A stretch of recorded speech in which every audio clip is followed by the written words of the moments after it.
They said I got an ego. They said I got an ego. What's good, y'all? It's J.Brock. You tuned in to Clap It Up LA. I'm right here with Tiff, Tiffany Luxury, the flyest thing walking around, y'all man.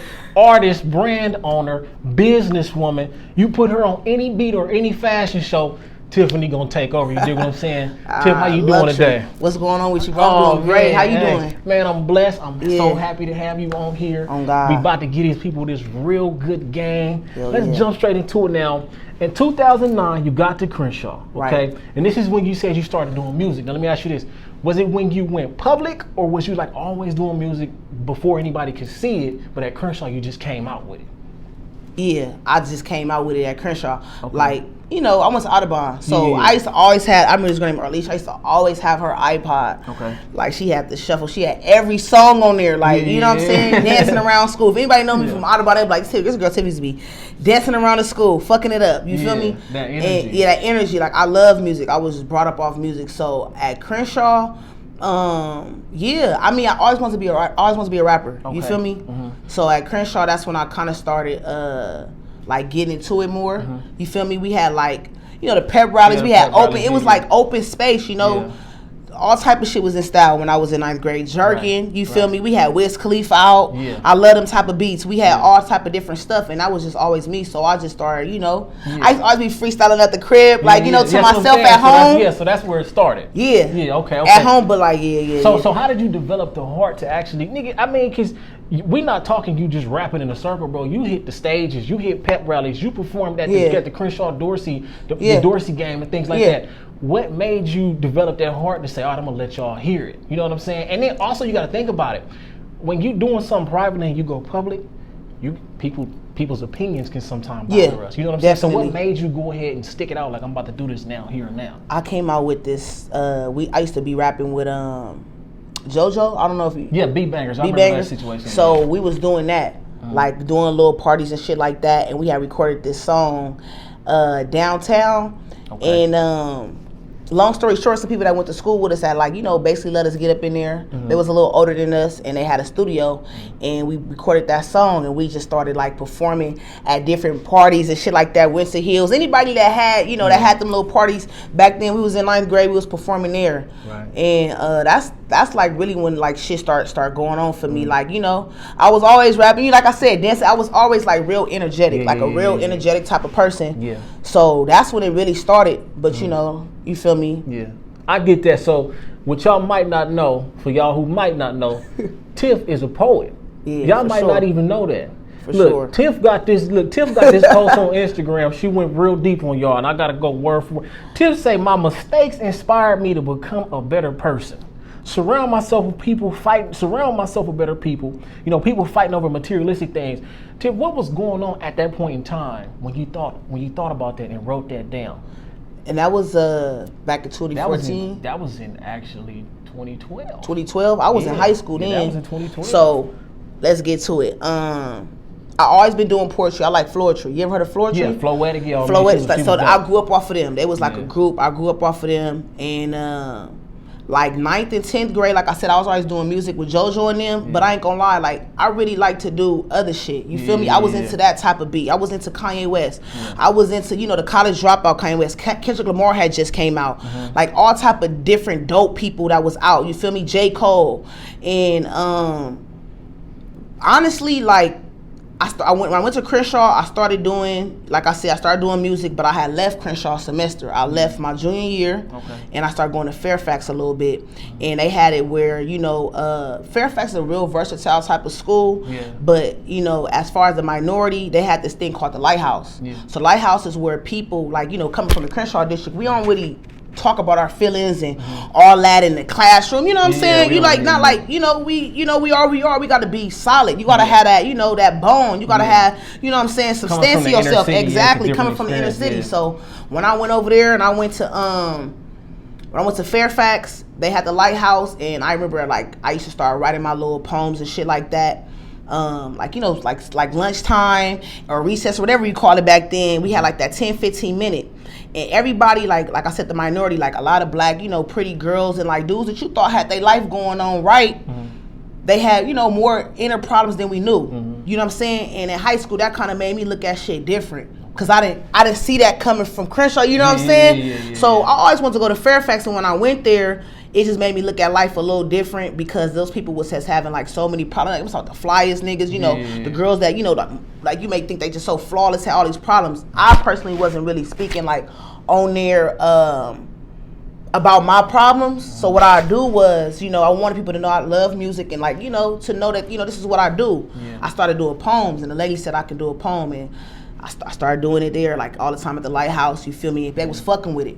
So that made me more comfortable coming from, you know, the west side, going to West LA and different people. And that's how they even, from that side of town, from people I went to school with, then from Fairfax, even know me from just doing music. And I really started doing poetry right there. Dang, that's crazy. And like, you know, I think, you know, Instagram was out 2012 when I was a senior. So pretty much I started like, you know, like fucking around, doing freestyles, doing this and doing that, but poetry and all that, that's always been my inner me, you feel me? That's how you express That's how I got, not like that, I got the flaws of Jules wording on my jacket. That's one of my personal quotes on this jacket, on the Define Perfect jacket, because that's like something like a poetic thing that I had, you know, flaws of Jules Word. That's how I came along with the brand, just me doing poetry. Like, you know what I'm saying? It has a lot of meaning to everything. I got you. So even now we talking about even like performing your raps. Now performing at the Shadow, performing at local parties. It's a difference between performing at school and then actually going outside of school and doing that. Now let me ask you this: your very first time. You think about your very first time performing and how you felt to actually get out there and have people vibing to your music. It was like in 9th grade. We had this. It was like random. Outside of school, it was outside of school. I ain't gonna lie. It was outside of school. We did at the Emma Chateau. I don't know whoever you see this shit. Whoever was at, whoever went to Crenshaw at that time, it was Emma Chateau party, and it was had B-bangers and all of us, and we all performed. It was like different people, all type of niggas that you know from school that was inside this video. It had like a backdrop, and it was just fun, you know, because it was people that I was around that I went to school with. You know, when you young, you know, we rapping about being fly and you feel me, the rollie, and I don't even think then 9th grade I wasn't that advanced on it. I knew what I had on and shit, but we was just talking about like party shit. You know what I'm saying? And when I did that, it was just fun because I guess everybody around me had me feeling comfortable. Yeah, you know what I'm saying? I mean, because everybody knew what you was doing. You know what I'm saying? It wasn't like it was new to you. I don't think. Not to cut you off. Even like we said, your energy, your swagger, like. Even if you was nervous, I'm sure nobody could tell. Yeah. Because you so like secure and so like I'ma own the moment. You know what I mean? If you don't know Tiff, she gonna own that moment. We gonna clap it up to that right there. She gonna get up there and own that moment. Now, after high school was your first time that you actually got to record in a studio. Yeah, it was after. Yeah. So going into a studio, how surreal was that for you? Like, oh, I'm about to get on this mic. Was you know what I'm saying? What was you thinking about as you got on that mic? Was you worried about changing your voice and trying to sound different? At the time, personally, I remember I had, I was like, I'm gonna get a studio. You know, I was just out of high school, and I remember this dude was like, my uncle got a studio, Compo's Music. Compo know who I am too. I just hit him up actually, like trying to, you know what I'm saying? That's so crazy, and even he know like. You know, like they can hear you got something. You know how people tell you like you got something. Yeah. But I'm the type of person I was used to freestyling and shit like that. And you know, when you do a song like ad libs and all that other shit, like I didn't even like. I ain't gonna lie, I wasn't aware of all that. Yeah. I wasn't even aware. I was just freestyling and just like doing shit like that. So it was real different for me. You feel me? Being able to have my own access, paying my own money. You know what I'm saying? It got real for me, and I loved it. And it's to the point where I used to catch the train. I used to catch the bus to the studio. My mama, Compo used to tell you. That's that type of hustle you got. I used to catch the train, the bus. I remember my mom had called, bro. I was just like, I first out of high school, and I was like, I'm about to go to the studio. She's like, go to the studio with her. You feel me? Like way over there. Like, where you going? Who is this? Like, you know what I'm saying? She didn't know, but that's how much I love what I love. And you feel me, bro made me feel comfortable, and I just used to be going over there recording at his studio, and you know what I'm saying, that helped me get where I'm at now. I think I came up with the song On My Shit there. And that song On My Shit, I be on my shit though, never cash a nigga out, but you can ask that, you feel me, like that song right there, I made it there. And even though like I said, I can't, like, before I even got in that studio, I was already like, you know, people on the computer. You know how you can record on your computer? Jet 2. This dude named Jet 2, he still be rapping too. He hard. Bro had I went to his house and he had recorded me. He knew how to record, and but that was different. You know what I'm saying? I already had been recording a little bit, like, you know, with the beat bangers, we had recorded like 1 or 2, but it was really nothing compared to when I got out of high school and I came out with all my shit, and then right after that, I was going to SMC. Yeah, right. We're gonna get into that. So look, now, because you posted it, you actually the first video you posted, it was funny because you said in 2012 like it'd be dope if Instagram allowed us to do videos. Oh, so he caught the video. So the first video, that's crazy. The first video Tiff posted was a video of Tiff recording the computer screen and Tiff going in on a beat. Then after that, Tiff developed the heart to say, all right, I'm gonna let this freestyle go. 2014, you post your first freestyle. Okay, and it was, and the first one was at the video, but then you posted your first freestyle. And then 2 years prior, you had spoke on the whole Instagram thing. Now, we know you freestyle on Instagram. We know your whole scheme about that. Yeah. I'm a freestyle on Instagram so I can stay relevant, so y'all know that I'm doing more than this music. Right. So, how important, how much of an impact was it when Instagram allowed you to make videos for your rap career? How much of an impact was that for you? It was crazy because I really said that. I remember I still got that post up and I was like, that would be so tight, and they only gave us 30 seconds. I was happy. Yeah, fact on me. I was like, what the fuck? Like, we got and then they went to a minute, 30 seconds to a minute. It was like, that was everything. Right. I'm able to give y'all, you know what I'm saying? That's when we used to have like the little iPhones with the brown notes. You know what I'm talking about? With the lines right there. So I used to just, it was great. I feel like it was like I just started using Instagram as like a full-fledged access. That's what it is. I ain't gonna lie. That's when people started seeing me, you know, freestyling, anything. And it wasn't even like I wasn't giving myself a time to like sit down and write it. I was literally like, fucking play the beat. Whatever's the best 30 seconds that I got from this whole time of me rapping. Anybody ever been rapping with me has been in the car, anything. That whatever that seconds that I got, I was like, no, we're gonna use that. So let me ask you this also, because what people don't see is like I record videos too. Do you often have to record it multiple times for you feeling it? Like, all right, I'm gonna post this one. I'm not feel like you record one. I'm not feeling that. Let me do it again. I'm not feeling that one. Let me do it again. Because sometimes you might shoot like 7, 8 videos before you actually post because it's not giving you that feeling. Have you ever went through that before? On a freestyle base? Yeah. I mean, like I was saying, those freestyles that's on there, it was probably a minute before I got to that part. You know what I'm saying? Or you know what I'm saying? Or if I said, I'm like, oh, that was hard. No, hold on. What? Tiffany, write that. You feel me? Like, that was hard. Wait, what you say? Write that down. Hold on. Or you feel me? Or you know what I'm saying? You gotta say that again. Or you know, people record like, no, you said I forgot what you said. You said something. All right, fuck it. Whoop. You know what I'm saying? So it kind of helped me. It did help me develop to have that strategy to be able to, you know, make a song, make music. Freestyle is like it's freedom of speech. Very, you know what I'm saying? It's very therapeutic to anybody. You feel me? Niggas like being in the room, you know, especially if everybody was in the room and somebody's just saying a line or just saying something. Or, I mean, that energy. You know what I'm saying? You be like, ooh, like, oh my God, you know what I'm saying? And I just grew up off that, like freestyles and different, like, you know, we gonna talk about, you know, my favorite artists and shit like that. One of my favorites is Lil Wayne. So Lil him Wayne just like. And let me ask you. Okay, look. To me, your style, it's like you are the female version of E40. For real? The way you be getting off. You ain't never heard that? I never in my life. I swear to God. The way you get off, sometimes you will hop off the beat and jump back on it. You know what I'm saying? Like you will say something and it might not rhyme the next line, but it's gonna rhyme the next line. Yeah, that's me. I'm like, Tiff, it's like that. You understand? It's so unique. So to me, this is the lady E40. And she don't like being compared to nobody. I'm gonna say that. I'm gonna say that right there. You heard that from me first. You dig what I'm saying? So now, at SMC, you actually came in contact with some guys that had their own little ENT crew, and they had a situation going to the 18+ club. Right. But Tiffany was too young to be able to stay around from the drinks. On God. So Tiffany had to perform and get up out of there. You know what I'm saying? That's crazy. But how was that situation? I came up with On My Shit. The song On My Shit. That whole you performed that for them. I performed that, and I was like, I had this song. I let them hear off the SoundCloud a little bit, and it was kind of like going a little, you know, going somewhere, but they don't know who I am. You feel me? I'm a freshman at SMC. You know.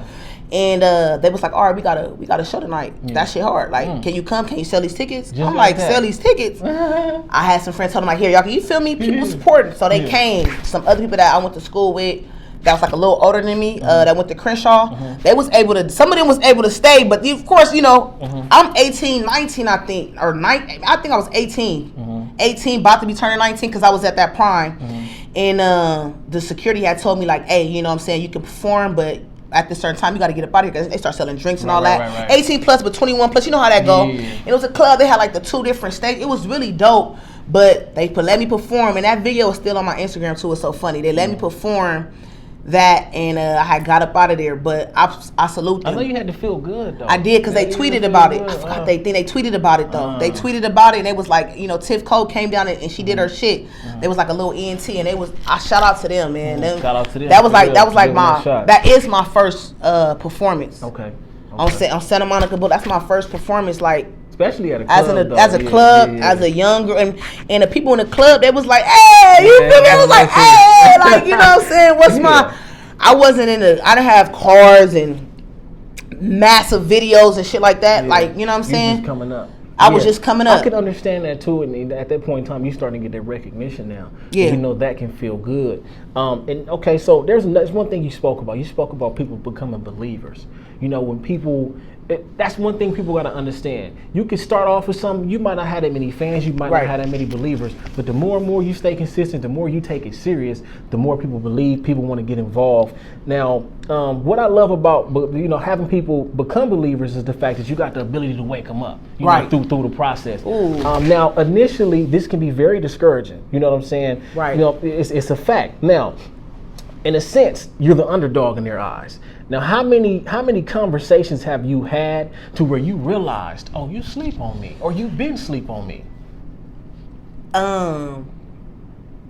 It be varies. Like, I don't even know how to explain it. It's been so, like, no disrespect to people, you know. No, it's all good. Certain people didn't posted me or this and that. It's to the point where the freestyles was going crazy. You know, people was posting my freestyle like, I love her, she ooh. And then, like, of course I stopped doing that because, you know, I started developing as an artist, which you're not supposed to stop, I guess, quote unquote. But when, you know, I'm in my league, like I said, I'm in my own lane. When I'm doing what I'm doing, it's real different. It was more so like everybody, how should I say this? People that was believing, they kind of like, you know, when people see that you getting somewhere, and, you know, like social media, they like, ooh. But when they see something not really going as it, you know, they probably like, all right, yeah, you still doing it, you feel me? But even with me as being an artist, I appreciate people even to this day that ain't seen me. Like, I went to fucking El Unico yesterday. I went to elementary with a boy. He said, what's up, Tiff? I didn't recognize him off the mask. And he like, you still rapping? I'm like, yeah, I just posted. But he like, I'm like, oh, for like, you know, people, just for them to even ask that, to know that's what I do, I love it. But it's hard, you know what I'm saying? People, they gon' the world's so crazy. They gonna believe in you, whatever's hype. You know what I'm saying? This generation right now, you know what I'm saying? I blow tomorrow, they gonna be like, oh, shh. You know what I'm saying? But only real ones see the grind. Only real ones see what you're going through and see what, you know, what you have been developing and how hard you've been working. You know what I'm saying? And the first believer is yourself. I think the outside, you should never let the outsiders, outside people just try to get to you. Yeah, you know, that's the truth. You gotta believe in yourself. Everybody, you know, it's gonna be people like your friends, your family, all type of people that's gonna come and go or not believe. Yeah. You gotta really believe in yourself. And I that's one thing I noticed. I haven't met a person that haven't gave up on themselves who have not succeeded.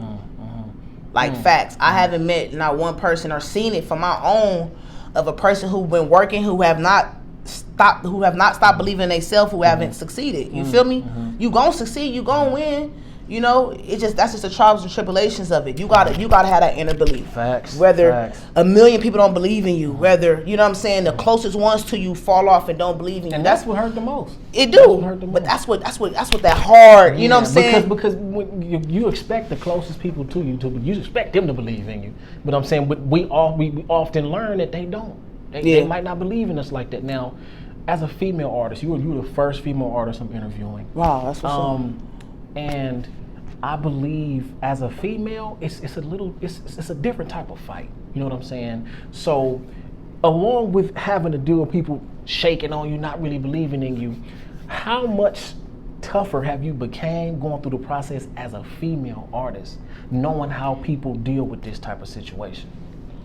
I mean, it's real competitive. Like, from a standpoint, because you know you are a female and they don't expect you to be so dominant because that's just the world we live in. Yeah. Or they feel like you got this problem, like, you know what I'm saying. I was raised by my mom and my pops. You know what I'm saying? Like full blown on my pops. So, and people are like, why does that matter? You know, a lot of times when females aren't, they don't have a whole home, or you know they just by themselves in the element, or you know they just be trying to make it seem like we can't get nowhere. Like you know what I'm saying? It is hard. You know what I'm saying? Because like I keep saying, you being dominant, you being who you are, me being who I am. You know, me being who I am. That's what that comes down to it. Because it's like, you know, you think you did. You know, it becomes like a threat. You know what I'm saying? Yeah, definitely. I mean, when there's a will, there's a way. Facts. Yeah, facts. And my quote to my personal self is, I'm not doing this to prove y'all wrong. I'm doing this to prove myself right. And that's just what I go by. You know, like it's so. I feel you. Everybody say that. You know, as a female artist, it just be, it be toxic. It just be, you know, burnt out and stuff like that. But I just tell all females, whoever out there doing their music, you just keep going. Whether you straight, you know what I'm saying, you do this, whatever you do. I call myself an alpha. You know what I'm saying? And or like that's why I got some ego. We're gonna talk about, you know what I'm saying? But you just gotta just stay strong minded. Keep doing you. You know what I'm saying? A lot of people they're intimidated by young women, especially, you know, like African American. You know what I'm saying? You hold that title, you just gotta just keep going. It's hard, you know what I'm saying? Yeah, no, I definitely understand that. Now, we'll take a quick section. Shout out Toes Home Cleaning. This would not be possible without Toes Home Cleaning. You get a 25% discount if you need something clean, Tiff code, and you get a 25% discount if you say Clap It Up LA sent you. Shout out Toes Home Cleaning. Now, listen up. You constantly get confirmation this is what you're supposed to be doing. MOZZY Hop on Live, luxury. I'll never forget that. MOZZY Hop on Live, luxury. And y'all vibing like y'all know each other. Let me ask you, how surprised were you, or were you surprised at all that MOZZY tapped in like that? I met MOZZY on my cousin's birthday. My cousin Chauncey's birthday. We was getting some food at this place called Rainbow. It's on Sunset. But it's like where you can smoke and eat. Like you can literally bring your weed and smoke. I ain't never been to really vibe. Yeah, you can sit outside, smoke your weed, and order your food. And he had came. I don't know who he was with. He had came, and I remember I sent them on my shit. Yeah. My cousin was like, hey, tell me about Miss Woo. I'm like, yeah, woo. You know, whatever. And he was in the car too. He was still parked, and he was like, hey, on my shit, slimy. Slimy, that lingo. Yes, that's his lingo. He's like, oh, my shit, slimy. I'm like, oh, for sure. Hey, that's what's up. But he followed me. I didn't hear anything from him. So it was super surprising. Like, a year or two later on Thanksgiving, I hop on live at my cousin's house. MOZZY, I see MOZZY. I'm like, MOZZY. I'm like, oh, you feel me? Like, hey, was he like luxury? I'm like, nigga, I was trying to get tapped in. We should have been tapped in, but you know, I was just like, you know, it was an excitement for him to say luxury, but our phone connection was fucking up. He was like, yeah, we gotta tap in. Whoa, you know, I don't be shy, but you know, like you be on live people, I just be like, you know, tap in. Yeah, like, all right, for sure. Like, I ain't really saying too much, not even overly hyped. Like, you know, I was just like, that's what's up. You feel me? I was happy. You feel me? Because I fuck with MOZZY. MOZZY got dope music. He real. And that's just another real nigga that's just shouting out somebody. And you know what's crazy? The song Get To It, MOZZY, that nigga would have been perfect on there. Hey, on y'all God. Together on there? Yeah. Get To It, that is MOZZY stuff. Now listen, you spoke on the importance of being original, being yourself. Right. When we live in a time where everybody wants to be the next Nicki, Nip, you know, they want to be the next Tupac, they want to be that. And you said you got to understand this one thing about yourself. You have to believe in yourself so much to know that you are enough. Right. Now, where does your confidence come from knowing that Tiff, she's enough? The way you do everything, your style is so original and authentic, you know that you are enough. But where does that come from in you? Which separates you from the next person who's trying to be like somebody else? And then you spoke on like, I want people to want to be the next me. Be the next me. I don't want to be the next person. Where does that come from? Looking at artists that I love, you know what I'm saying? Not even on no looking up to them type shit, just when you, like, you want to be you know what I'm saying? You should never want to be a clone. Be else. You know what I'm saying? That's anybody. Why would you want to be like, I mean, that's what you're here for. That's what you was, you know what I'm saying? That's what you was brought up in this world for, not to be him or her. You know, even twins are different. You know what I'm saying? Facts. Even a twin, you may have a twin, she may have a mole right here. That's the different. You know what I'm saying? Just different stuff. Me, it was really so the acknowledgments that I was getting from the people that was already there. Right. I'm like, you gotta be kidding me. I like, you feel me? The people that was already where I want to be, and it was acknowledging me. I'm like, you know what? You know what I'm saying? And not saying that mattered, not even if they didn't do that, but that was just like an extra push. You know, I'm doing the right thing. Yeah, that confirmation. It's just to know that you're doing the right thing. It's like an extra thing from God. Like, okay, you know what I'm saying? I'm doing the right thing. Ooh, you know? Man, I like I said, I love this music shit. Like, I love it from my heart. And people should already know that I love it just based off of me not even having 1,000 albums and y'all just know who I am. Right. You know what I'm saying? Right. Building that confidence was just, like I said, being told no. People like not being the people around you. You know what I'm saying? When you like, I can do this, and they like, you like, man, look, I'm gonna be my top number one supporter. If you're not, I'm gonna keep going. You know what I'm saying? I'm gonna keep it pushing. Just like Nip said, it's a marathon. You feel me? Facts. Real shit. You know what I'm saying? And that's where that's exactly where I got mine from. To just keep going. The people that's, you know, that non-believers, people will make that to where they be closed in and closed apart. Nobody believing in me. That shit pushed me. Yeah, well, see, that's what it's supposed to do. I'm like a rebellious person when it comes to this. You know what I'm saying? You go against me, I'm gonna go harder. Don't go against me. That's what y'all going against me is why y'all still know Tiff Cole. Right. You feel me? You giving me that no. You not pushing me right there. I'm like, oh, you playing. And that's good that you developed that, because so many people, when they get that, oh, well, you don't support me, they lose it. They lose confidence. I don't believe in myself. Why you don't believe in me? And it's like the whole entire time, all it takes is you. Now look, Tiff Cole on Voyage LA, you got this dope quote right here. I had to quote this, okay? And not only was she featured, she was also on the cover page of Voyage LA for West LA. You know what I'm saying? You can see Snoop Dogg Dart on there. I mean, look, it don't get no bigger than that. You know what I'm saying? So look, this is the quote though. This is the advice from Tiff Cole. Success is what you make it. There is no limit to being successful. It's all a part of your own happiness. Quote. You know what I mean? Now this is words of Tiff Cole. At what point did you realize that success was more so about your happiness rather than materials or rather than money? Because you'll never be happy. Ever. Anybody. People up high like, I'm successful, I got all this. Who you trying to prove it to, nigga? Facts. Like, you feel me? Yeah. I prove this music. I love this shit. I prove it to me. Like, success is your own happiness. You know what I'm saying? Me pushing, I feel good about it. Every time I drop a song or I drop a freestyle or I post a picture of me with my shit, I'm in front of this or I'm doing this, it just like bring chills to me. You know what I'm saying? It's a part of me. You know what I'm saying? Anybody that do anything that's an athlete, you know, I know, you feel me? Athletes. Yeah, facts. Just being in it, you know what I'm saying? That's what pushed me. And success is what you make it. I'm gonna say that again. It's not like people that have a pretty home in Baldwin Hills, kids go to school, they got a nice Mercedes, they got a little van, you know, little van, little truck. That's success. You went to school, you graduated. That's what you make it. If you got money in your pocket and you doing this, it's a part of your own happiness. That's why I came with the flaws of Jules wear them. That's why I came with the brand Define Perfect. All this is how I came up with the clothes. Right. You know what I'm saying? It is what you make it. Define Perfect. You know what I'm saying? Yeah, and we jumping into that for sure. We jumping into that now. Now, like Tiff said, she knew she was doing what was right when people kept confirming to her. You know what I'm saying? See, when you great at something, you ain't got to tell nobody. They're going to tell you. Now, on Unsigned Hype, there was an article where you was also mentioned in the same sentence as Nipsey Hussle. Oh, yeah. Nipsey doing his thing, but they said Tiff Cole was also doing her thing. You can't ignore the fact that Tiff Cole was doing her thing. And at that point in time, you had dropped Like Me.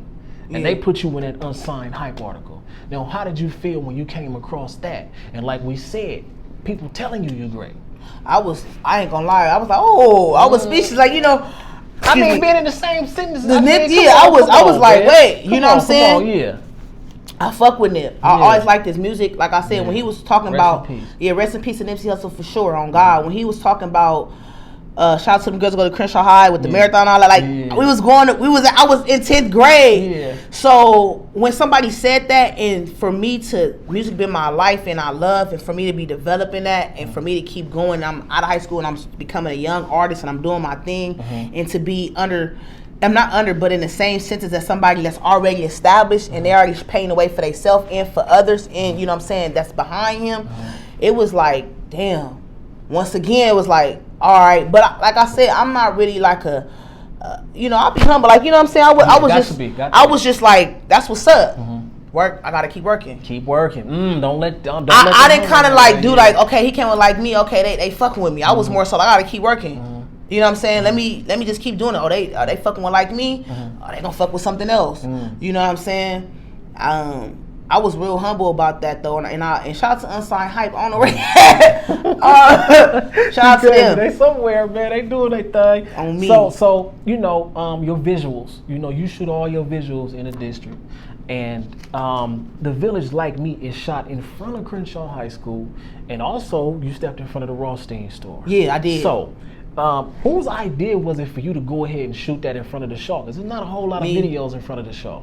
You did that real good too. And I remember that video coming out. I remember seeing that like, damn, she did. Because doing something in front of Crenshaw, man, you gotta. Hey, look, if you ain't went to Crenshaw, you ain't got no business doing that. You know what I'm saying?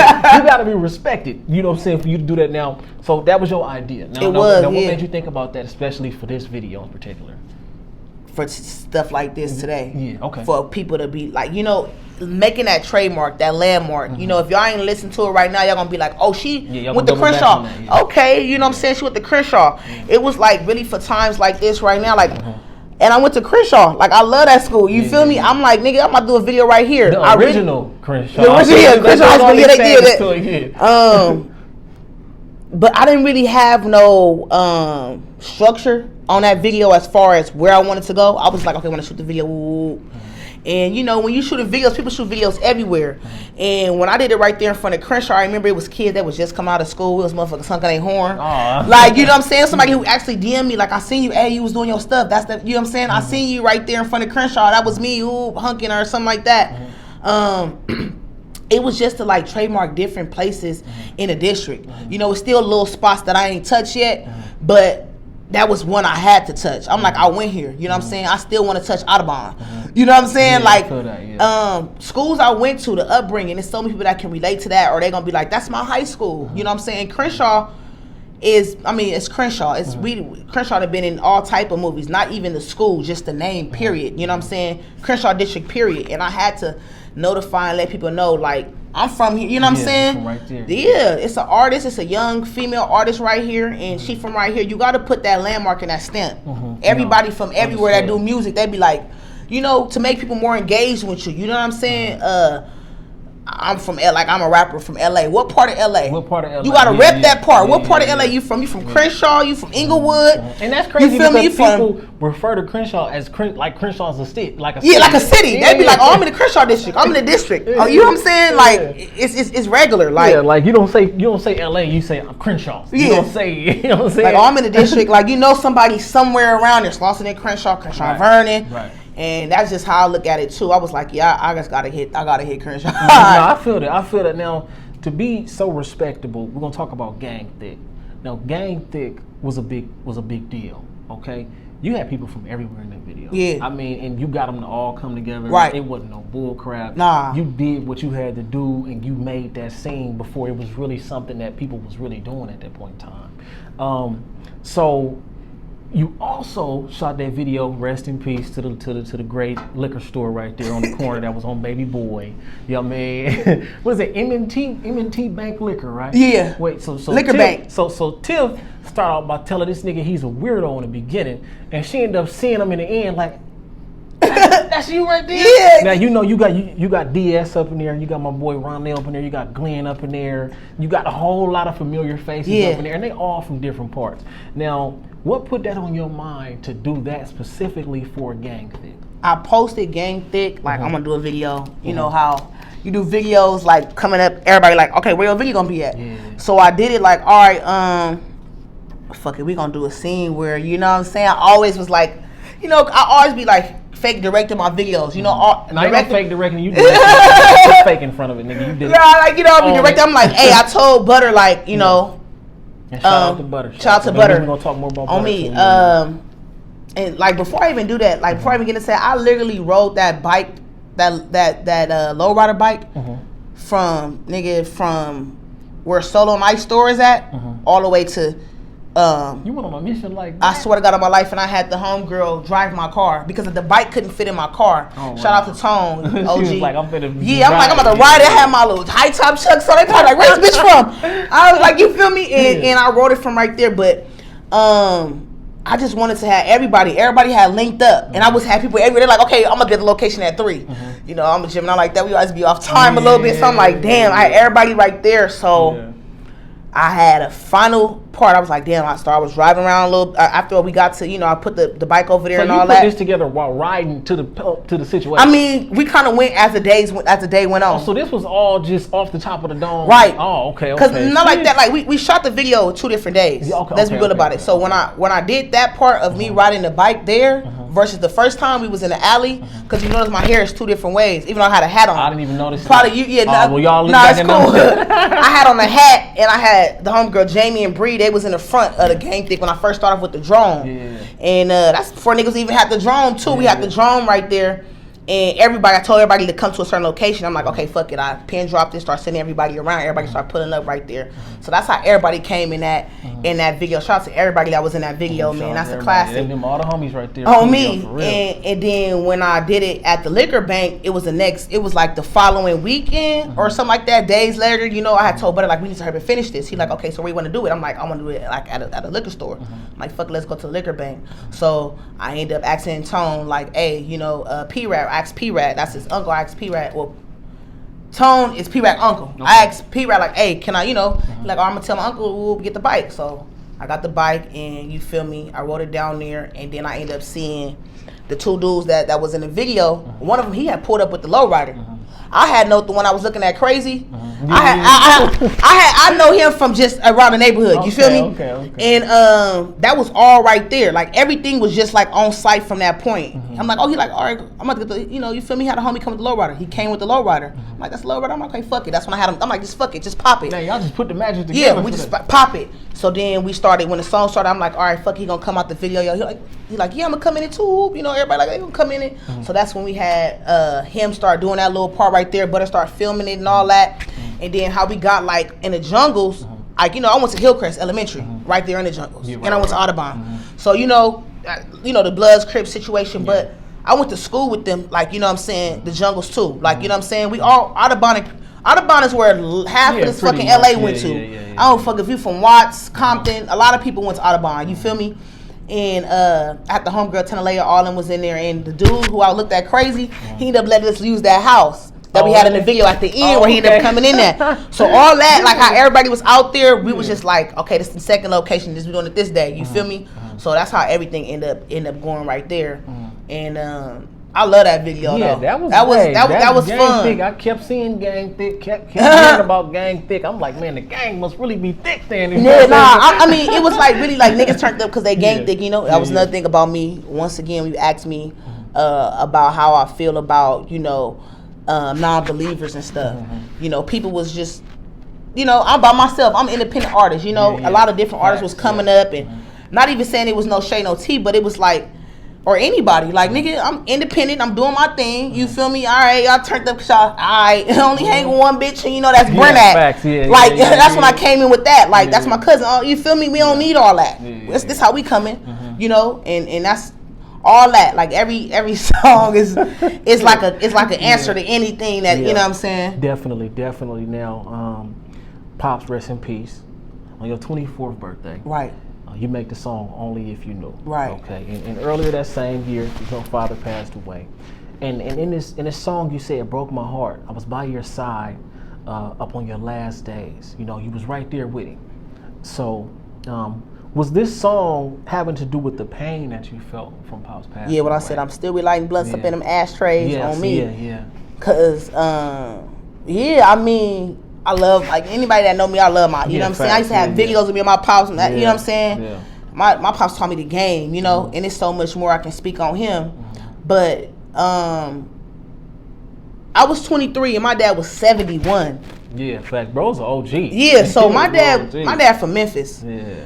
Like, just a little background about bro from Memphis. Like, bro was around when World War II died. Like, you know what I mean? Like, not died out. You feel me? When World War II just ended. World War II. Like, World War II. When Martin Luther King died, like, where Martin Luther King at, my dad used to be taking bitches to the same hotel where he died at. Like, my dad was a young nigga. My dad had me at 48, you know what I'm saying? So, and he came out here to Cali when he was 30. Young hustler nigga. You know what I'm saying? Anybody from Memphis, shout out to Memphis niggas. But, on that standpoint, it was like only if you knew what I'm going through. You feel me? Only if you knew what's in my mind. You know, I'm the type of person, I'm a go-lucky, happy. You know what I'm saying? I'm always smiling and just. That's the thing about Tiff. Her energy is always high. She always, you know what I'm saying? So even then, Tiff, with that, did you have anybody you could talk to kind of let that stuff out, or was you kind of so like, nah, I ain't saying nothing to nobody? That I ain't gonna lie. When my pops died, it made me even more stronger. I think somebody told me that. I went somewhere recently, and she was like, "It seemed like when your pops, like you went hard, like you know." Not saying people felt like you supposed to. You know, people go through they. People go through shit. You stop seeing them look like they self. You stop seeing them look like. I was like, I don't know, maybe because like on some real shit, my pops passed away with me. You feel me? Like for real, like with me physically. And we prayed, you know what I'm saying? I didn't get deep on that. Like, we prayed together, you feel me? And I feel like that's what the overcame came on. Only if you knew the massiveness of what I was going through and just wanted to express so much more, but I couldn't because, you know, like I said, I'm a strong, like, you know what I'm saying? Not saying you're not supposed to show. Like, everybody has a flaw or they have some type of, you know, weakness that they, you know. But, I just had to keep going because those are, like I said, when I prayed with him and stuff like that, those are things that we talked about. My dad, remember one thing was he wanted me to be okay. You know, he didn't want to leave this world without me being straight. You get what I'm saying? So that's what you know what I'm saying? Only if you knew all these things going on in my mind, I have to be good. I gotta be good. You know what I'm saying? I gotta be straight. I can't, you know what I'm saying? I can't fold. Like, you know, that's not how he would want things to be. You feel me? So I had to just keep going. But I did have somebody, that's when I shout out the homegirl, Cortiana on Blur. I talk about my dad too on that song too, Blur. And I be like, Cortiana said the price increase. I call her sometimes when I'm underneath. You feel me? Yeah, that's my sister. I thank her. She told me don't thank her. Thank the man above that. My ass is still up on my feet and took me apart when they cover him over with the sheet. You feel me? I watch her grit her teeth crying up at the front on next week. The bitch bought her Jeep. Ain't shit that she. That's so much I want to say on Only If You Knew. And you broke it. And the cold part about it, you're so descriptive with it. And nobody probably gives you any credit for the storytelling, but that right there is storytelling. Thank you. You broke it down. I mean, when you actually watch somebody get covered up, when you watch somebody get the dirt dumped on their casket, oh my God! Like, but I ain't even on the, you feel me? Not even like that. I even got bro ash. You know what I'm saying? I didn't even get. You know what I'm saying?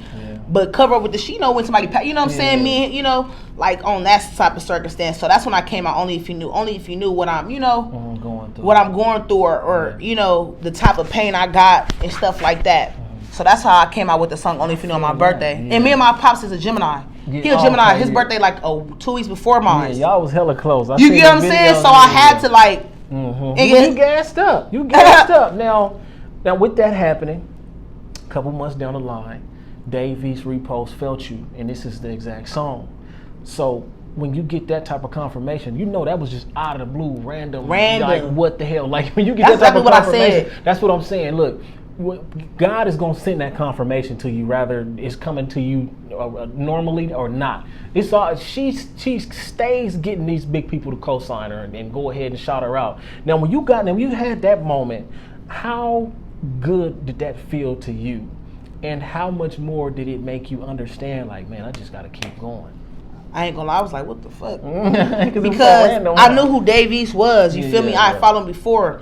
And I'm like, but you know how time is with Instagram and shit like that. I don't know what had happened if I follow him still or whatever was going on. And then Nip liked that song too. Yeah, he did. That was like, that whole day was crazy because I ain't gonna lie. Like, my pops had passed away in April, so he had posted me in August. It was like, what's going on? Like, y'all don't even know I was having and I don't even be, that's how you know I was having a really bad day that day, because I don't, you know, times in our life, we don't really remember those bad, you know, we have good and bad days, but like the ones that really like was like real bad for you, you gonna remember. Like nigga, I remember that day. I was going through it that day, and I got even if you got your car fixed, even if you. I don't know if a lady gave you a paper with just something small, you know what I'm saying? A pen. You like, man, I remember that. I remember this pen. Oh God, I was having a fucked up. Ooh, I was having a bad. It was just so much. It was like in my personal life that was going on. And he posted, I felt you. I'm like, nigga. I'm talking about only if you knew, and somebody talking about I feel you. Yeah. Shout out to Dave East too on my mama. For that, for real.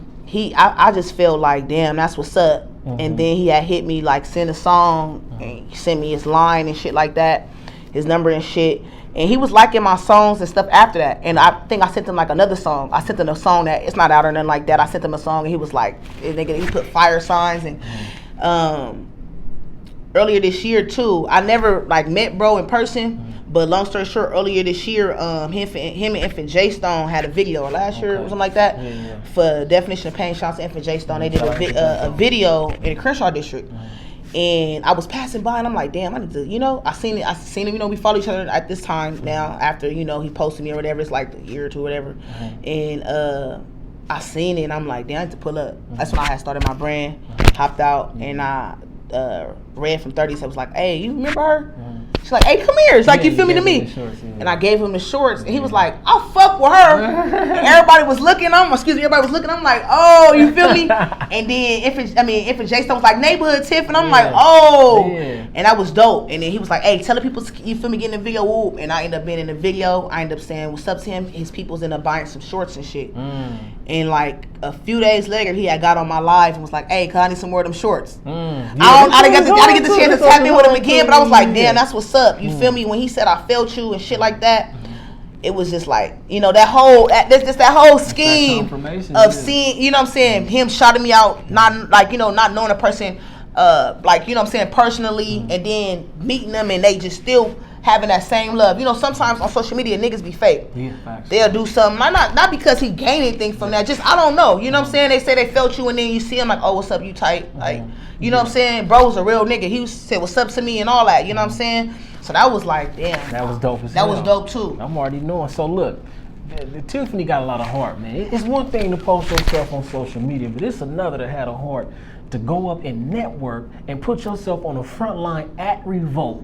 You know what I'm saying? And you actually got into connection with the manager up at Revolt. Oh, yeah. Okay? And you was talking about how, you know what I'm saying, you ran into Bobby Shmurda, Meek Mill was there. I mean, so let me ask you this. What made you put yourself on the front line? Like, I'm going to just go up here. I'm going to just try this. Diddy they said he had a new show called Revolt. Okay. And it was like, like a 106, but you can really, like, people can go up there. It's free. Like, I started seeing Revolt be having different artists. And I was working at the time. I ain't at that motherfucking job no more. But not like that. I was working at the time. And I was like, I used to be taking, I don't want to go up there, like it's a dream, like people, they be like, I used to work at Starbucks, but one day I just did this and I blew up. Just, just taking risks and just chasing opportunities, not waiting on the opportunity to come to you. You know what I'm saying? Ain't shit gonna come to you in life. So I just went up there, and I remember I went up there. This when Bobby Shmurda first came out, and bro was happy. You feel me? Not because of me, just because of people, his energy. He in LA, he was turned to us. How me and him had the picture, and that was dope. And how I got in touch with Neil Dominique is because I was bro. I seen him, and I'm like, okay, what's up? You feel me? Again, before they even started Revolt, they had like a whole line wrapped around on Melrose or Fairfax to get the people to do the interviews. Like to be on the show, to host. And I seen him, and I was like, he was asking people. Everybody was getting, people was getting in line. I got in line with my friend Aaron, and I was like, okay, fuck, let's go up there. He like, okay, I'm gonna meet you, whatever. Took off, whatever. We went up there, and that's prior to all this, of me like actually, talking to him again. He was like, oh, it's well, I'm Neil Dominique from Bad Boy. You feel me?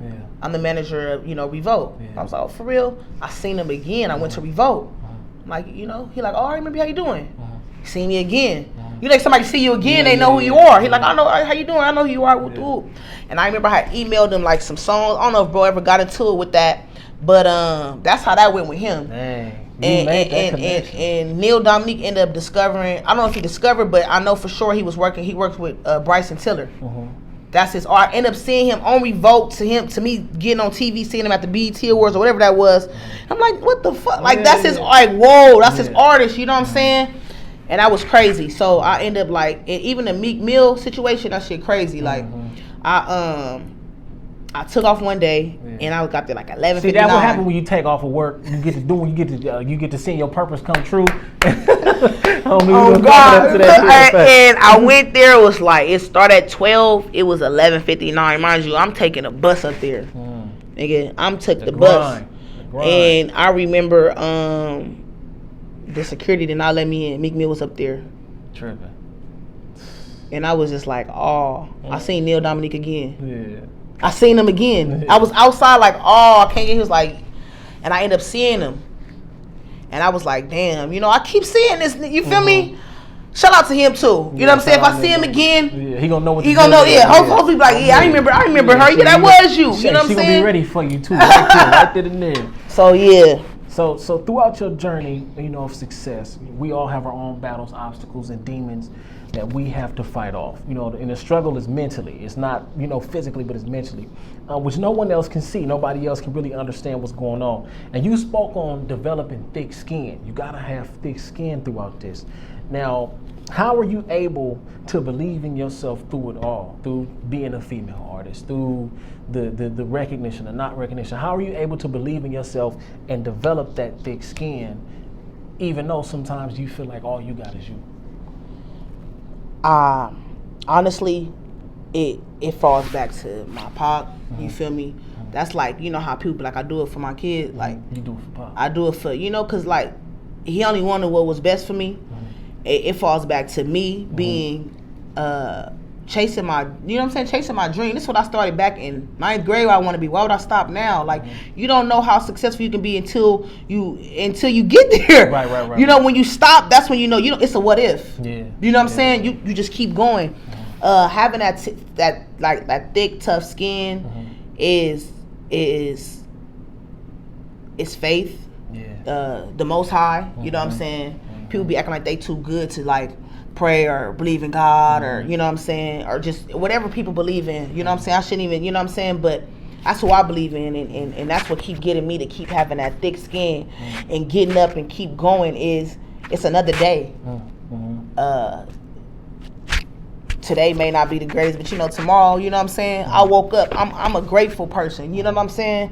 And that's what helped me develop that thick skin. Like I keep saying, that them non-believers. Yeah. I'm gonna keep saying that, like them non-believers. Man, that made me thick. Yeah. That made me toughen up. Like, what? Yeah. Stop playing with this girl. You better stop playing with this woman. She's not like what little baby say. I'm not one of them. She's not one of them. She's not gonna fall in line. She's gonna. You know what I'm saying? I look at myself as an alpha.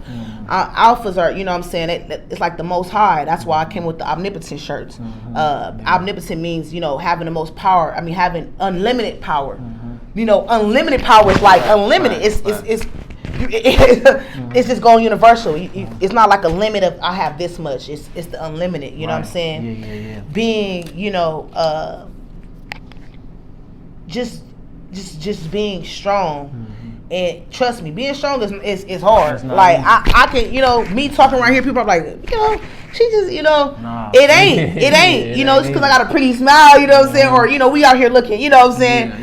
You don't know what people go through behind them closed doors, and that's something that you got to just take time out for yourself, day by day, and cope. Yeah, facts. Different therapeutic things. People do different things. Some people work out for it, you know.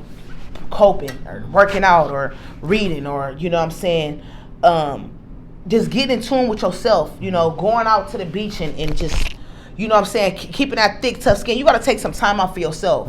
And that's what helps you not crashing.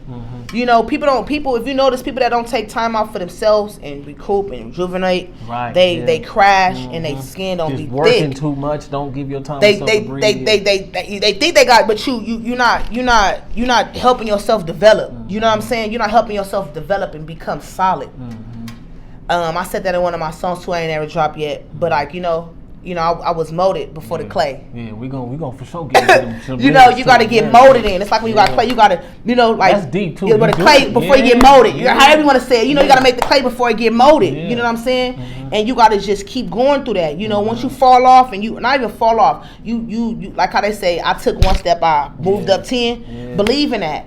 You know what I'm saying? And that's what helped me develop this thick skin. Don't get it fucked up and make, like, I ain't trying to make it like I'm not perfect. That's why I came up with Define Perfect. It's nothing's perfect. That's why I got the flaws and jewels, wear them. Embrace who you are. Embrace that fucked up time that you had. Embrace that fall off. Embrace that you know, you got I'm gonna have something better. You know what I'm saying? Develop that, because that's when you learn. And don't think that you're not too good enough to learn. Facts. You know what I'm saying? Because it was point in my time in my life, I thought that I didn't think I was I didn't think I was too good enough to, like, not learn stuff. I thought I, like, kind of already knew, like, people be thinking when school is out, there's no more school. No, you're in the school of life. Right. School of life. And that's what Now, look, check this out. Hey, she couldn't wait to talk about this. Oh, no. All right, look, y'all know y'all see that DP right there. You got a quote back here. Oh, yeah. She got the quote. The quote it's on the other side? Oh, it's right here. It says, flaws are jewels. Yeah, flaws are jewels. Wear them. Now, check this out. Yeah, nah, it's all good. You can give me exclusive. Yeah. Flaws are jewels. Flaws are jewels. Wear them. Now, check this out. In 2019, we saw the first post of Define Perfect. And you speak it has so many meanings. Now, you say nothing in this world is perfect, especially us humans. And people got to understand that. And we're going to continue on this one. Social media, like on social media, nobody's flawed, everybody's perfect. You've had, you know what I'm saying, and you've always had the vision of starting your own brand. So you always had that vision. Now, what makes this brand so much more special is you describe this brand as symbolizing who you are, as well as your trials and tribulations. Now, I ain't heard nobody say nothing about their brand symbolizing their own trials and tribulations, but right there, that's different, and that's so powerful that you said that. Now, how long had it taken you to actually think of this name? Because this is a good name. It's a great name. And to think about this name, now, Define Perfect, okay? Right. To not only just be your brand, but to express your true purpose and your feelings. You know, now, how was your experience? Also, no, first of all, answer that question. We're going to get into that next question. Okay. But just answer that for the people to be able to understand what your thought process was when it came to Define Perfect. So I ain't gonna say, well, I used a whole lot of words. Nah, it's good. Because then I'm gonna tell y'all everything. Yeah. Break it down. This is Define Perfect. I'm sorry. That's another thing. Tiff is her brand. This is Tiffany right here, bro. Like, for real. This is Tiffany Luxury, Tiffany Co. If she drop her stuff, all her stuff is fire. I guarantee you go and buy something from her, you ain't gonna be let down. It's fire. Now, go ahead and break it down. I wanted Define Perfect to be the name of my album. Okay. But I never came out with the album. Y'all should have seen the way she just looked at me. No, my bad. Bro, come on now. You get that? For real, it's supposed to be the name of my album, but I never came out with it because I have projects before that. Okay. You know how people come on mixtapes? Like, it's like I ain't gonna lie, I'm playing my life. Like, I really did, and I never came out with Define Perfect as the album. So I was like, I want that to be it. But, you know, I was like, I've always been into fashion. I'm like, I'm going to come out with the brand, too. You feel me? But I didn't think my brand was going to be called Define Perfect either, because I just didn't think that. So what I did was 2019, my friend, Joe, shout out to Joe. I love him. We're friends since, been my friend since I was a kid. But long story short, he had told me where to go and start, you know. He told me he was working on stuff. He been doing clothes. I'm like, nigga, I want to start, you know. That's what I do. He like, yeah, I can show you how to get it done. I can show you where to get it. Why haven't you started yet? You playing. You like, you feel me? You up here wearing everybody else's stuff. You know, talking about how I'll be shopping and I'll be spending money on this. You can make your own. Yeah, facts. I'm like, on me, I could. Facts, yeah. So that's the very first post of Define Perfect is Joe. Okay. You don't see his face. It's just that red T-shirt with Define Perfect with the ring and all that. That's Joe. Yeah. And he took that picture and I posted it. I came up with the page, but I never went back to it. So, of course, when the pandemic happened, that was nothing but time and effort for anybody. I had came out with it like I said, that shirt. Shout out to Thomas too. Thomas had made the first shirt. He went to Crenshaw with us too. But shout out to Thomas. He had came out with did the first shirts for me. It's like, all right, Tiff, I got you. I had liked the font and I was like, I want something different. I had did it on my phone though with Canvas, the little site that you can create shit. I be working on it. It's like I be downloading apps. Sometimes certain videos I post, I be editing too. Not music videos, just little videos I post or just anything I be editing on my own. And I had worked, I was fucking around with it, and I had did like, different little, how I want the brand name to be. Thomas, I sent it to him, he ended up making that shirt, and we never got back to it. So when the pandemic happened, like I said, it was more than enough, time. I had went and got some shirts, but I didn't do nothing with it. So the homegirl, Erica, I went to Audubon with her too. All these people I went to school with. Long story short, you kept working with people. Yeah, at home, I mean, just people. She had posted like, she was at the store on Melrose at Adidas, and she was just basically saying how she got the little, how people get stuff from Adidas and they can get their name or something made, that she was in the store, and she was saying how she can get some stuff cracking. You know what I'm saying? That's what she's doing now. People post like a little snippet of whatever they doing with their life, or this is what they do with their life now. And I was like, damn, that's hard. I want to do something. She's like, Mel, whenever, let me know. I'll be free this time. Blah blah blah. Went down there. She made my shirt hood trophy. The first hood trophy shirt, she made it for me. And she was like, nah, you should do it like this with this. Ooh, we was working together, and I was like, I like it like this. And I was like, I want the Flaws and Juice world. But I was like, I had 2 samples. I posted the samples, and I didn't have it right. I thought that it was like so much more to get to it with. And literally on my birthday, June 8th, like 2 weeks before that, I had got the luxury shorts made. The basketball shorts that came out with the shorts. Too, I had got them made, and on my birthday, besides, every year I get dressed up, I wanted to wear my brand. I wanted to like. And you know what? I so completely understand that, because I was thinking that like, man, I want to give me some Gucci, and I was like, nigga, you got your own brand. Right. Flying your own for brand. men. So I relate to you saying that. Yeah, and I literally went from that, wearing the shorts, and I just started buying the jerseys, because luxury, as I say on my hashtags, but like luxury, all my songs, and I just started doing that. I literally started doing that. I had clothes, and like, people that it's immediate to me that I know was buying it, like homegirls that Tiffany, all like that, ooh, all that jersey hard. I support, I support black business. Everybody was in the support black business mode. And I didn't think like, and shout out to everybody that's doing that, and I want us to like continue to keep doing that, not just like take off subject on that, but everybody that got a black business, we are the future and we are the present as well. Facts. We create a lot of different things, and I just want everybody just to like I keep saying, never give up and just keep doing your thing. But back to that, I really, what I'm saying, I was doing that, and I just started start coming up with creative stuff. I just started getting sweaters and shit that I like and different stuff, and like from there I started seeing I got hoodies, t-shirts, jackets, this like, and it just didn't stop. Even the 8 hats, Oh yeah, 8. I was like, that's dope. Thank you. I was born on the 8, the Aqua 8. Yeah. And that's why I got the Tiffany and blue. Some of the hoodies when I first came out with, they was like that Tiffany blue color with the purple, because that's the Aqua 8. Okay. With it, that's like my signature hoodie. Okay. You feel me? People don't really know that, but that whoever had got those hoodies, that's like my signature. That's when I first thought that's that Tiffany. Okay. That's like, that's me. Yeah. And I literally just went from there, and to this day, that's how I got the, these jackets, the DP Define Perfect, the little varsity, what I'm saying, old school jackets look. And I just been doing that, Well, how was your experience selling out there on was that in Leimert Park? Yeah, I be in there every Sunday. Yeah, anybody ever want to come? Yeah, so y'all make sure if y'all want y'all Tiffany luxury gear, stop by every Sunday. She right there. Now, what got you into that situation, and how thankful are you to be able to even set up like that and sell? I ain't gonna lie, cause back when I did the video Blur,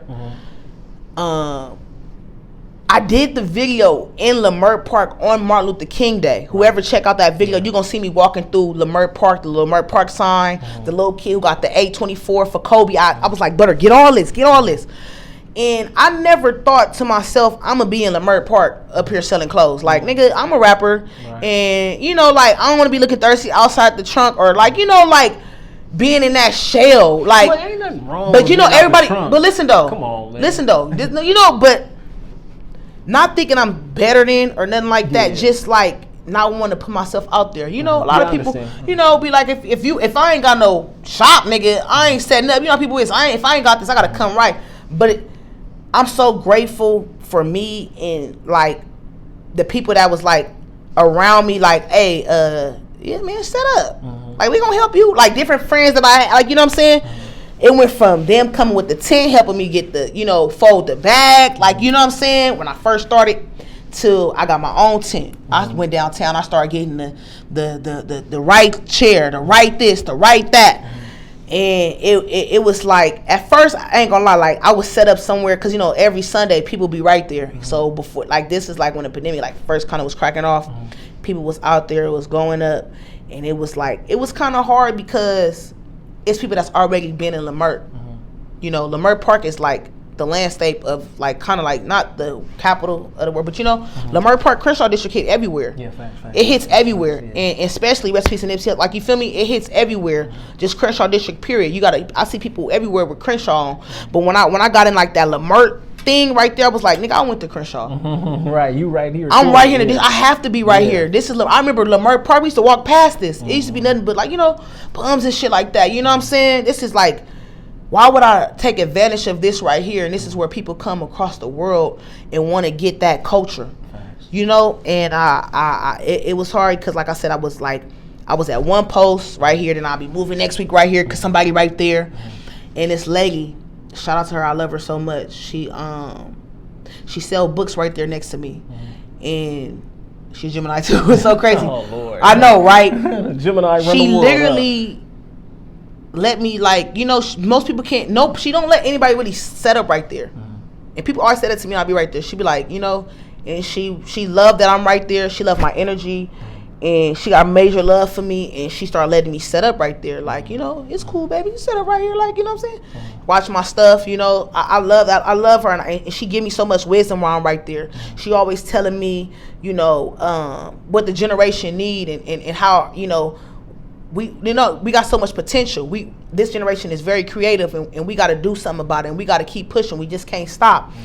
And it was hard, but once she let me get right there, like, it's just it's great. I love it. You know what I'm saying? I appreciate her for even though Leimert, you know, everybody, but like having a comfortable spot to being able to be right there. And I met so many different people right there, like from everywhere, Spain, this place, that place, who come right there, Leimert.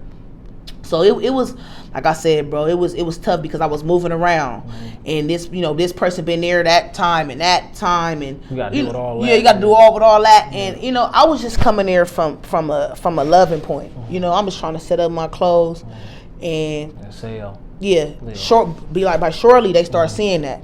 And for her, like, literally, if anybody come to Leimert Park and see, you're gonna see her right there next to me with her books. You feel me? And yeah, her and it's another lady that's right there in front of her too. And them two right there, she's Gemini too. It's so crazy. They both Geminis. I swear to God, anytime you're in Leimert, both of them, one of them be doing the knitting, and she sell the books. And that's crazy. And they have been like so much of a. I don't even know if they know that, but they have been so much of a blessing to me, because it's like I look forward to coming right there and being able to sell my clothes, and I'm comfortable, and it's love, you know what I'm saying? And it's women that's been here before my time, and they just like, they giving me the ability to being able to, you know, hey, this you're a part of this too. This, you know what I'm saying? You're the future. Yeah, facts. You know what I'm saying? Yeah. And I'm happy that I went from that trials and tribulations of moving around and being indecisive, of being like, should I move up? Should I be in Leimert Park? And now I'm like comfortable, you know, from damn near 9-8 months ago to now. I'm like, you know what I'm saying? I be happy when I'm up there and I'm selling my clothes. Different people, all type of niggas, young girls come and they just want to talk, chop it up. They like, I want to start my brand too. I want to, you know what I'm saying? It went from me being closed in to just being open-minded. Yeah, that's what it is. And open-hearted. That's what it, you know what I'm saying? Always be open-hearted, but you know what I'm saying? With open arms though. You can be an open-hearted person, but people don't know that until you open your arms. You know what I'm saying? Yeah. So that's what you chunk up to the process. Now we're gonna jump into this bar for bar right here. We got a couple bars right here. Okay. Now on the song "Run It Back," Tiffany got these bars, and y'all, some of this stuff go over y'all head.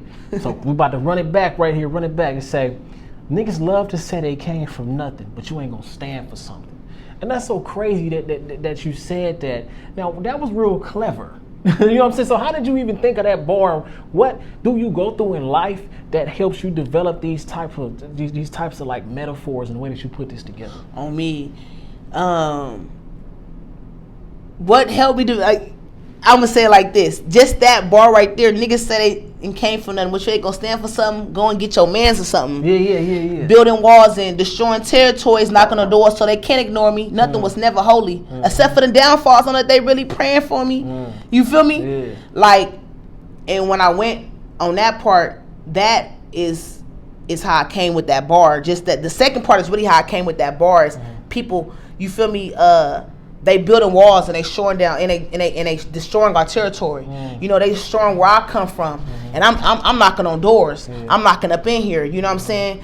And people need to have that. Like, people don't have that strength to be like, I'm not niggas tearing shit down and they building up walls and they trying to like lock us out. I'm gonna knock this motherfucker down. People don't think like that. And that's when I came with that. What, you ain't gonna stand for something? Go and get your mans or something. Like, niggas talking about they can't. I didn't come from nothing either. Dang, I didn't even think about that. You know what I'm saying? Like, I didn't come from nothing either. I didn't come from anything. Like, I ain't came from them either. You feel me? I'm from South Central. You can come from low income like anybody else, or you know what I'm saying? All that other stuff. You feel me? But you gotta stand for something. You're gonna fall for anything. Facts. You know. Facts. I understand that 100%. That's why I came with the Burn Emotion song. You know, like when it's just all type of stuff. You know, Yeah, we're gonna get into that Burn Emotion. Just all that stuff. But you know, just so even in Blur, you know, you say failing, but the process still a test. You know what I'm saying? And it's like, you got to understand, you are going to fail. You're going to take a loss. It's all a part of the process. And it's the test in order for you to succeed. So when you even, you know, when you think coming with bars like that, that's what I'm saying. That might go over somebody's head, but it's very valuable to even success in life. And even in like Ain't No Telling, you say prayers don't work without the grind behind it. Some people think they can just pray, and that, no, you got to work for that. Like, you ever heard the saying, God help those who help themselves? Facts, yeah. That's that in the street word. I just broke it down to you like, nigga, prayers don't work without the grind behind it. That's like saying God help those who help themselves. Right. It's the same thing. You feel me? He do help those who help themselves. If you praying for it, you praying to get that, you ain't working behind it. You just sitting here. You're being a lazy person right now. Get your ass up. You're gonna see the results. That's why I say I don't know anybody who did not become successful who never gave up. Right, yeah. No, that's deep right there. Feel me? Yeah, like, and ego, and actually ego, you compared this to like an eagle, the female eagle being bigger than a male eagle, just the different, and so you say stay focused, they gonna be there. You need to get yourself straight with the correlation of the eagles. A lot of people don't really understand that you gotta focus on you first. The people that you want around, if they really supposed to be there, they're going to be there for you. So in what instance would you say that you really, really learned that? And what made you actually bring this to the correlation of with the Eagles? I was like, I don't even know. To be honest, that was kind of tempting for me too. I'm like, this, y'all don't understand that. That's going to go over their heads. You feel me? That's why you're going to break it down for But I'm covered in big wings, ego, like a bird. You feel me? I'm covered in big wings. I'm shielded. When you aware of who you are, sometimes people be like, that ain't her. You know, when you walk, it's like you walking and you walk in here, you walk past that door and you walk in here and you walk inside your office every day, or you walk inside a business where you at and your head high. Like, who the fuck this nigga think he is? You know? Or who she thinks she is, because you just, it's like effortless. You walk in there, you assured of who you are. A lot of people are not assured who they are. They expect when you turn 30, you supposed to know who you are. Some of us are still lost. So when I had that, I'm covered. That's a fact. And when I said I'm shielded, I'm covered in big wings, ego like a bird. You feel me? EAGLE, like a flying bird. Versus they said I got an ego, EGO. You know, like that's not who you are. Okay, I didn't peep that. Yeah. Okay. Like I'm covered in big wings, ego and ego is the same thing. It's like a bird, EAGLE, and then ego, EGO. Ego versus ego. You feel me? So I'm shielded, I'm covered in big wings, ego, like a bird. They said I got an ego. Like, since you shielded and you aware who you are and you walk in your stance, and of course a female bird is like, you know, one of the most dominant birds, if you ever read about them. And I did read about them. Like I kind of had read about it after I came up with the song just to see, and I posted. I'm like, oh shit, that's like dope, yeah. You feel me? I'm on to something. You know what I'm saying? Hopefully, you know, the world of people will get to that, and they gonna understand that when they do get to it. They for sure gonna get it right here too. You know what I mean? So in Burn Emotions, you say I'm gonna walk up in my testimony. Ain't no need to fear it. That's beautiful right there. You know what I'm saying? Because you know you got to understand, and then you go on to say, I ain't worried about what people say about me. You know, I ain't even gonna bother you to even try to correct that. You know what I mean? I'm gonna walk up in my testimony. Don't need to fear it. Whatever you heard about me, believe me, bitch. Don't need to hear it. I mean, don't need to clear it. You feel me? Whatever you heard about me, believe me, bitch. Don't need to clear it. On the stack, I'm stamped postal. Like I'm stamped postal, but I'm very local. Anybody can't be around. I'm very oval. Around, I ain't even see it like anybody can't be around like a oval. Like, but I'm stamped postal. Like I'm like a stamp. Like you know how you like a stamp when you stamp a letter that you got, you stamp it out. I'm stamped postal, but I'm very local. I'm stamped like this is who I am. I'm like you could put a stamp on there, like you know, like no, this her. You stamp that like a judge put like on it. You know what I'm saying? So that's how I came out with that. You know what I'm saying? Anybody can be around. I'm very oval. Take care of your family. When to pause is when you really supposed to. Unk soul. That's what I'm talking about. That alpha having an unk soul, like the unks that you wear. Oh, see, she breaking it down to a different level. Oh my bad. No. I didn't know that. That's why. That's why I like doing this bar for bar. Who would have caught on to that? So I'm thinking you talking about your uncle. Nah. I swear to you, I'm thinking you talking about your uncle. That's some new shit I come up with. That unk soul. Like unk. Like you know how people walk around. I used to have an unk on Ain't No Telling video. I had an unk. An unk chain. I had a different chain on in this. Always like my little chains, you know. It's like, you know, I had an unk on the chain. And you know, unk is like a symbol symbolizing the eternity of life and stuff like that. So I lost that unk. I literally lost it. I had my chain, but I lost the unk on one of these chains I had. And I'm like, damn, that was like real special to me. You feel me? I was mad. I was literally looking for that motherfucker. Whoever found that shit, I was like on Western 63rd. She want her unk back. Give her unk. Nah, somebody, it'd be so many like, you know what I'm saying? Out right there. So I'm like, oh shit. But long story short, I lost it and I'm like, I got an unk soul, like it's eternally, like nigga that, you feel me? So I copped the cross, like, you know, later on in time after that. But I was like, you know, that's how I came up with that unk soul. So sometimes I be having in my hashtag, I have like Zo Gutter, cause like ZOO Gutter, like my soul gutter, I'm so gutter. She deep. Y'all like, really gotta say, like, that's that poetry stuff. No, that's that poetry stuff. And that's how I came with the unk soul, or I'll be having like alpha. I'll put that in the hashtag, like alpha talk. Like, let me do my alpha talk. Like, let me do, like, ego is like, I'm talking that alpha talk. Let me do my alpha talk. Let me do my alpha walk. You know what I'm saying? Little shit. That's another, you know what I'm saying? she deep, y'all. No, my bad, but that's shit like that. Or everything's connected, though. Yeah, no, ain't nothing wrong. When I say you deep, ain't nothing wrong with that. Don't ever take it like that.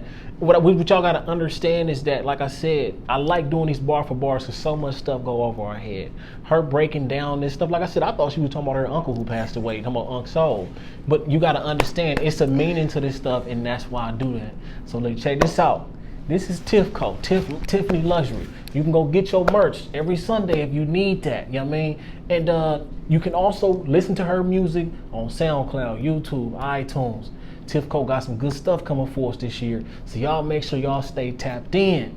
Y'all dig? Now check this out. This is Clap It Up LA, and we out. Luxury. Luxury.